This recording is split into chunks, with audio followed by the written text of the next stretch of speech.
Hey there, this is Polly, and I wanted to tell you a story, a bullying story, that happened when I was in high school. And my bully's name was Carrie. I don't remember her last name. Oh, yeah, actually I do. But I'm not going to tell you what it is. Yeah. Anyway, her name was Carrie. I didn't know her, I only knew who she was. And I think it was when we were in gym that she started picking on me. I had a friend in gym class named Kathy, but everybody called her Kat. And she and I met in gym class, and we weren't really friends outside of gym class. It was just one of those friends you have that helps you get through a particular class, you know. So anyway, I think I would have been a sophomore then. I'm not sure if we had junior and senior year. I'm not sure if we had gym, but anyway, this girl, Carrie, she was in my gym class too, so myself, Kat, and Carrie, and a lot of other girls. Well, it was that time of year when they brought out the gymnastics equipment, you know, the horse, the parallel bars, the uneven bars, the rings. My favorite things, I liked the balance beam, I liked the horse, and I liked the rings. The other two, I wasn't very good at. I liked the idea of the uneven bars, but I couldn't do anything on them. And the only thing I could really do on the rings, although I enjoyed the rings because I liked to swing on them, was I could go upside down on the rings. I could do that, you know, and lock my arms and be upside down. Well, I was doing that one day. I was upside down on the rings, and next thing you know, there I was. My arm was giving out. One of my arms was giving out, and I fell into a heap on the floor. And they did have, you know, padding on the floor, but it's not a real good idea to you know, fall head first onto that either. But and I didn't just fall of my own accord. I had a little help from Carrie, who yanked one of my arms out from under me while I was upside down. Yeah. I was really ticked off, and Kat saw it too, so it was kind of like she declared war on Carrie, who immediately went down to the other end and pretended like she didn't have anything to do with it. I don't think I ever told on her. There's not really much point in doing that, and our gym teacher, usually, if she didn't see it, it didn't happen, so just, you know, let it go. Anyway, but she more and more, Carrie decided to pick on me. And so a day or so later, I think it was a day or so later, in the lunchroom, she came up and started taunting myself, and a friend of mine in the lunchroom. And I just, you know, I mean, I didn't take her up on her fight. I just was bullied. I just did what bullies do, and probably just grimaced and tried to pretend like she wasn't there. But I told my mom when I went home, because it was becoming an everyday thing.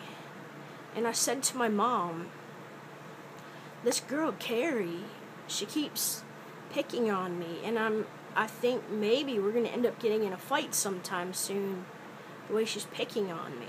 And my mother's 3 favorite words her most famous or infamous words. Don't you dare. Don't you dare. Kind of like that. Maybe more like this. Don't you dare. That's my mom, by the way. Yeah, so, I mean, she made it perfectly clear how she felt about me defending myself, which was, don't you dare do it. Don't you do it. You just take what anybody has to dish out to you, you just take it. A wonderful message that she'd been sending to me my entire life, which really was, I don't care what anybody does to you. You deserve it. You don't deserve to be defended, and you don't deserve to defend yourself. Whatever anybody does to you, you deserve it. You aren't worth defending. That's the message my mother gave me. And that was a very, very damaging message. I'm still trying to live with that message all these years later. I'm trying to find a place to put that, and there just isn't a place to put it in my logic center up here. There's no place for that. That doesn't seem right. But anyway, so the next day, very next day, after I had that conversation with my mother, it's lunchtime. I'm sitting at the table. My friend Kim is sitting at, I think it was Kim, it might have been Stacy. I think it was Kim. We're sitting at the table with me, and all of a sudden, I felt something in my back, rammed into my back, and it was Carrie. She had rammed the table behind me. She had rammed it right into my back, which hit me in the lower back, forced me to stand right up. I mean, because it hit me in the back, arched my back, forced me to stand up. She walked right up to me and she said, "You want to fight?" And I said, "Yeah." And then I immediately thought, crap, you are so stupid. First of all, I'm not allowed to fight. Mama Dog says no. Second of all, I don't know how to fight. What the hell? I don't know how to defend myself. I'm a wimp. So, there were two problems there. Well, a fascinating thing happened, though. I never expected this to happen. You gotta understand, I wasn't popular. I was not popular. I didn't think anybody even knew who I was. And I kind of liked it that way, because the fewer people who knew me, the fewer people who picked on me. But, when she jammed that into my back and I stood up, I accepted her proposal to fight, and I didn't even mean to. I did it reflexively. So, but I'd said it. I couldn't take it back, High school stupidity pride. I couldn't take it back. So there we are. We walk over to the doors, which was the clearest spot we had to proceed and have this fight. And I don't know what the hell I'm doing. Oh my God, I don't know how to fight. I mean, seriously, I don't know how to fight. What am I supposed to do? I'd never fought. Never. I had no idea how to fight and defend myself. So, anyway, the thing that really surprised me was all of a sudden, we heard, "Fight!" Kids saw us getting ready to fight. And it was a girl fight, so that was different, because the teachers would stop boy fights. They didn't figure girls could really do much to each other, so the teachers who were in the teachers' lounge, who could see Carrie and myself right through the teachers' lounge, through the kitchen, into our lunchroom, they could see. And there were 4 of them at a table, and they just sat and watched. They were all male teachers, and they just sat and watched. I mean, if it had been boys, they'd have broken it up, because they might hurt each other, but, I mean, we were just a couple of girls. What could we do to each other? So, the kids were chanting, "Fight, fight, fight." And then, blew my mind, then they started chanting my last name, mine. They were on my side. I mean, I was like a total dork. The only thing about it, they didn't like me, but they liked Carrie less. I mean, she was a bully to a lot of people. So everybody started chanting my name. I'm not going to give you my last name, but we'll just pretend. Okay, Carter, Carter, Carter, Carter, Carter. And I'm like, I can't blow this. I can't blow this. I mean, these people actually think I can defend myself. I could be immortal here, you know? I mean, I could not be a loser. It could maybe happen. I'm sorry. I got carried away. I thought for a second. No, really though. I was thinking that, you know, what do I do? What do I do? Oh my God, everybody wants me to win. So it ended very quickly though. I don't even remember it starting. Carrie had on a silk jacket, school jacket. It was one of those silky jackets, you know, from the 80s. And so she took that off. Somehow, I immediately proceeded to slip on it and slide down her legs and land on the floor. Yeah, I was a total loser. I know. But then she wasn't going to give up the fight that easily, so she got down there too. We rolled around for a while. That's when I saw the teachers watching us. But anyway, rolled around on the floor for just a little bit, and she scratched the heck out of my face with her fingernails. She had these long fingernails, claws, you know. She just scratched the heck. There was a line that just went like that down, and then of course I had a bloody nose too, and I had on a white shirt with like horizontal stripes, and the whole thing just had blood all over it. And she got up off me right away. I was just laying there because I didn't know what else to do. I humiliated myself. I was bleeding. I was embarrassed. And then the kitchen lady, her name was Ruth, came up and stood over me. Oh my God, this is a parallel to another thing that happened in my life. But she came up and stood over me, and she was the sister of a man named Ralph Parker, who was a friend of my parents, a friend of my dad's especially, a friend of my parents. But anyway, and so she liked me. She always liked me, and she would always speak to me in the lunch line. But she came up and she stood over me for a minute, looked down at me, and then she says, "Don't bleed on my floor." Don't bleed on my floor. I'm like, God, the whole world hates me. I mean, well, actually they didn't. They were just rooting for me, but I mean, really, don't bleed on your floor, really?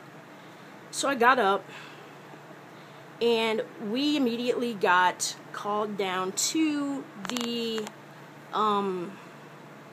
principal's office, Carrie and myself. We got down there and we had to sit there and wait. And so then Carrie was friendly after that. I mean, not sure why, but she asked me if I was okay, and we started talking, and we started laughing. And we sat in there. We sat in the principal's office waiting to talk to the principal, and we just sort of started snickering about the thing. It was weird. It was like, that was how she understood how to make... that was the only way she really understood how to relate to people. But I'll tell you something about her. She always seemed to be a very, very, very angry girl. Always seemed to be a very angry girl. Like, and a very hardened looking girl. Like, very street hard. You know, kind of like she really didn't have any family support at all. Well, anyway, because I had blood all over my shirt, and I had this big gouge in my face, but because I had blood all over my shirt, I had to call my mom and have her bring me a clean shirt, which meant having to admit to my mom the day after she told me, don't you dare get into a fight, that I had gotten into a fight and bloodied up my shirt. Needless to say, Mom was not happy. So, but she brings me a shirt, because I'm not allowed to wear that one. I have to have her bring one. So she brings me a shirt. I tell her I'm going to meet her down by the band doors, because she knows where that is. That's a place that I know she'll know where to go. I tell her to meet me by the band doors. I go down there. I'm standing outside waiting for her to bring me a shirt. I don't know what she's going to say to me, but I know it's going to be very angry and probably very mean. Instead, all she did was drive up, roll down the window on the passenger side of the car, and whip that shirt at me. And she never even turned and looked at me. She did it. It was pretty impressive, actually. She wasn't even going to look at me.